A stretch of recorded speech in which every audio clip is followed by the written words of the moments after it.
Sydney, help! I was in an important meeting, due to which I did not check my phone to see if I had any notifications or not. After it was over and everyone was dismissed, I turned my phone on and saw Dad's message that was sent about 10 minutes ago. I saw that I had a few missed calls from him as well. It was weird because he was supposed to be in flight, on his way to a different city. He had to go there for a month-long therapy session for his autism. "What's wrong, Dad?" "Can you come here? They stopped me from boarding." "What? Why?" "They said they were not going to let me fly because I did something bad." "I am coming to get you." I quickly grabbed my car keys and drove to the airport. I was absolutely puzzled because he had flown by himself before too. So why was it a problem now? Did he forget any document? He even wore his medical identification tag so that he could receive assistance. Reaching there, I rushed to the entrance and saw Dad sitting outside. His identification tag was missing. "What happened? Did you ask for assistance?" I questioned him. "I had all my documents, but I could not get a boarding pass. The guard did not allow me to get through the check-in." "Why would he do that? And why didn't you ask for help?" "He was in the charge, I think. He ordered the guards to take me outside, and he took my ID too. Sydney, I did not do anything to that child, I swear."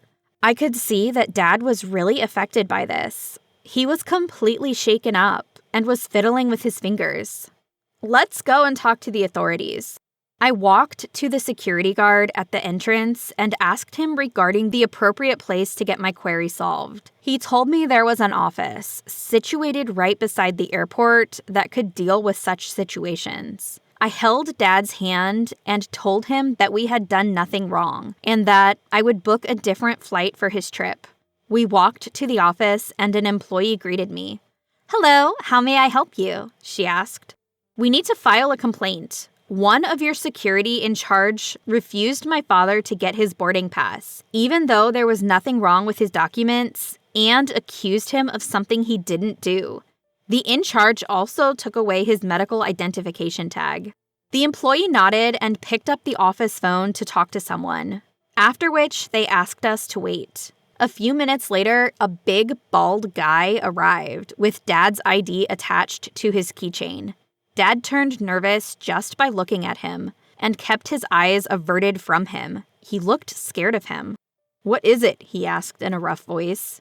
Another employee walked through the door and had a talk with the lady. "This lady right here says that you did not allow her father to board because of some accusations and took his ID. Can you please explain on what grounds you took that action?" the employee inquired. "I didn't do anything without reason. This person," he pointed at Dad, "was harassing a child.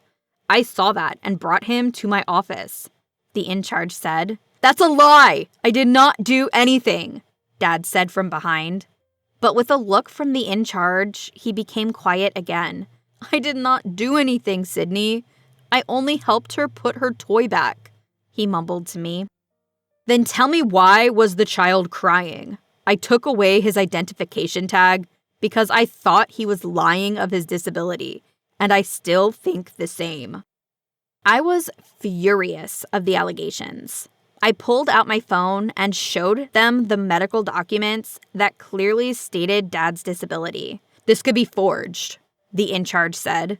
"I suggest that you both leave immediately and let us do our jobs. What a waste of time," he scoffed at us. The employees seemed to be taking his side and asked us to leave, with no apologies whatsoever. They even threatened to call the police on us if we continued on troubling them, which was ridiculous. They were the ones inconveniencing us. They harassed my father just because he could not properly defend himself. I went back to my car with Dad and messaged my friend Austin, who was a good lawyer. "Hey, are you in your office?" "Yeah, just came back from a trial. I won the case." "Congratulations, but I need your help." "What is it?" The airport authorities put a serious allegation on Dad and threatened to have us arrested. What? What did they accuse him of? Harassing a child. Dad is in a different state because of this right now. After putting him to sleep, I will come over to you and explain everything. No need for that. I am coming over to your house. Meet you there. After reaching, I see Austin's car parked in the driveway.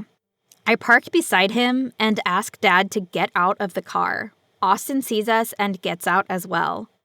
Dad, Austin's here, I say. Dad gives a quick glance at him and looks away after saying an almost inaudible greeting. Must have been that bad for him to behave like this, Austin said, with concern laced in his voice. All three of us enter, and before I could take Dad to his bedroom to put him to sleep, Austin asked him to take a seat on the couch. He said that he needed to record his point of view to get a better understanding. Okay, Dad, are you comfortable with talking about what happened? I asked. When Dad nodded, Austin asked him to start from the beginning. When I was coming back from the washroom, I saw a girl crying because her doll's leg came off. I helped her and put it back. But then the man grabbed my collar and brought me to his office. He kept cursing at me and hit me twice. After that, he told the other guards to throw me out and snatched my ID. I was sobbing out of frustration and sadness. How could someone do this to him? Why didn't the in-charge bother to properly inquire about the situation? Why would he put his hands on Dad and abuse his power? Austin tried to calm me down, but I could not stop myself. Why would he do this, Austin? He was angry with me before I met the girl. Dad spoke up once again. Do you know why? Austin asked. He was standing beside me by the sink. When I opened the tap to wash my hands, a lot of water splashed on his pants because of the pressure. I apologized many times and offered to wipe it, but he pushed me away. Then I came out and saw the girl. He held a grudge because of such a small thing. What the hell? Austin said. Austin and I decided that we were going to sue the in-charge for abuse and the airport authority for negligence. He said that he was going to prepare the required documents and discuss them with me before submitting it to the court. I thanked him, after which I put Dad to sleep. He was going to get the justice he deserved. I still need to investigate further, so I drove to the airport. I approached the security guard smoking by the parking lot. I asked him whether there was a situation that occurred between his in-charge and a mentally disabled man this morning. What I found next left me speechless. He told me that Sydney's dad was, in fact, innocent, and the in-charge had abused him a lot. He even mocked her dad because of his disability. Sir, I felt ashamed that I could not help him at that time. Are you his relative? The guard asked. Yes, I know him personally. Please give my apologies to him. Is there any way to prove his innocence in court? The office has a CCTV that must have recorded everything, but it's not easy to acquire the footage as my boss has connections with the higher-ups, he replied. In order to get her dad justice, I needed the guard as a witness and the footage. This was going to be a bumpy ride. The next day. Hey, I had a talk with a guard who was on duty when all that happened, and I found that we can have him testify in the court as well as submit a CCTV proof. Great. How are we going to get the video? That is the tricky part. The guard said that the in-charge has some connections with the higher-ups, so just a warrant won't be enough.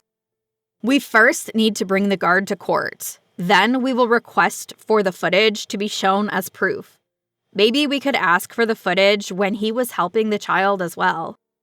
Okay, do you need me to do anything? Not right now, but I will call you when the appeal is ready. Come to my office and have a look at it, and then we will submit it. I prepared the first draft and called Sydney to inform her about it. When she arrived, I explained all the important sections in the appeal. After which, we made a few changes and went to submit the final document. Within a few days, we got an answer back that the appeal was approved and our dates were coming soon. Hello, Mr. Kevin. I have the dates for our trial, and I have submitted a witness form. I will send the details, so please make sure you arrive on time. Sir, I will be there, but what if something happens to me? My boss is not someone you should mess with. You are only helping the innocent in getting justice. Please, do not worry. You are doing an amazing thing. I started to fear, what if he backed out at the last moment? It was the first day of our trial.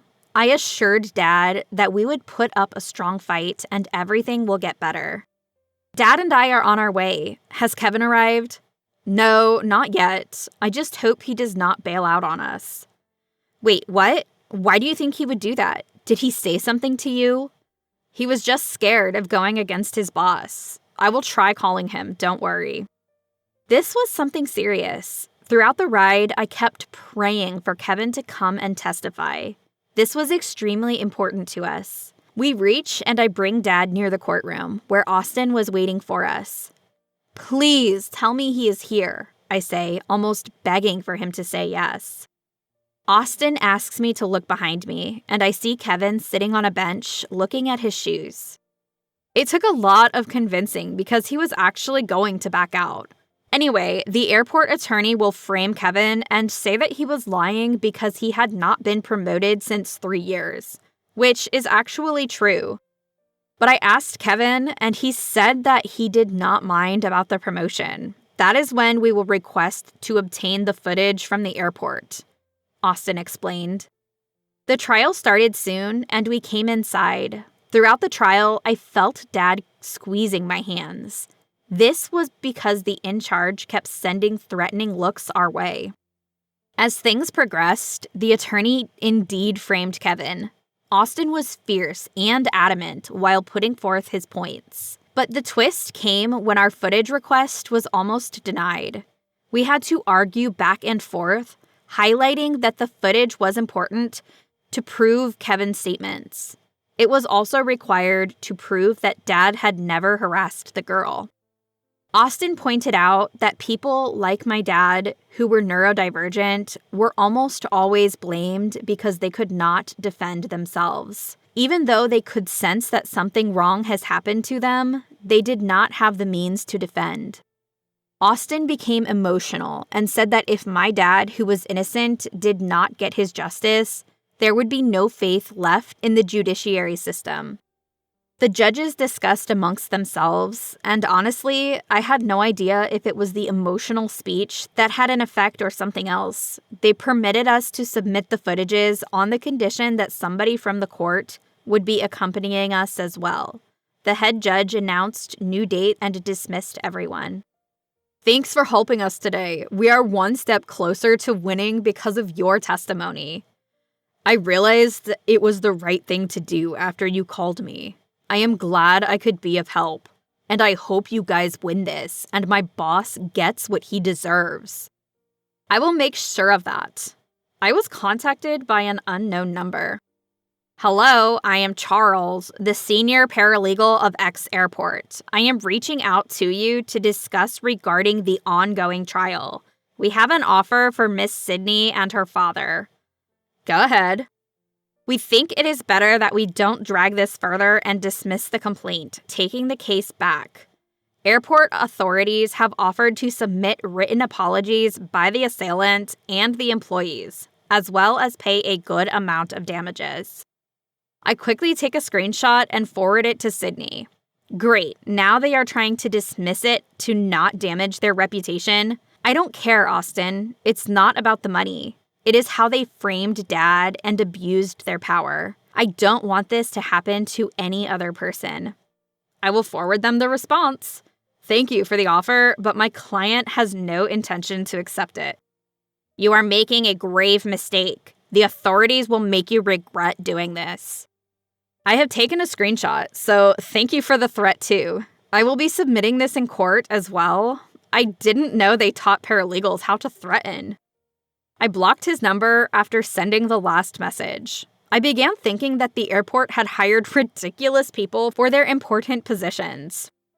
The next day, we went to get the footages from the airport. I had a hunch that they would try to manipulate the footages, and they did try doing that. Fortunately, the court employee who accompanied us was strictly supervising everything and stopped the person from modifying the footages. He explained to us that the other person was trying to do and said that he would be submitting a report regarding this in court. All the time, I was laughing internally. They were continuously digging a grave for themselves.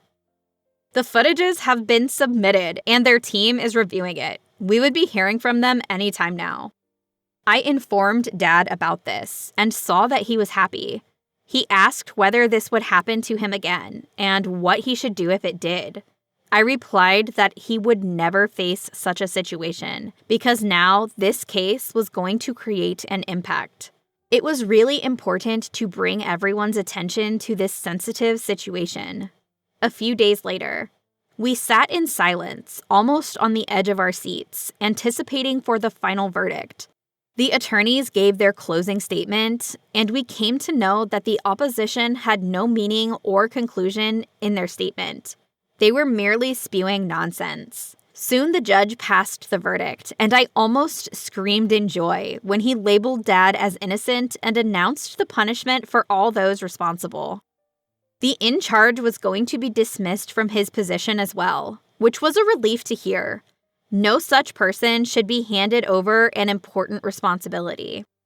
"Now that we have won, you kids go and enjoy," Dad said while smiling brightly. We looked at each other and just laughed. "Let's go out tonight, all three of us. All's well that ends well."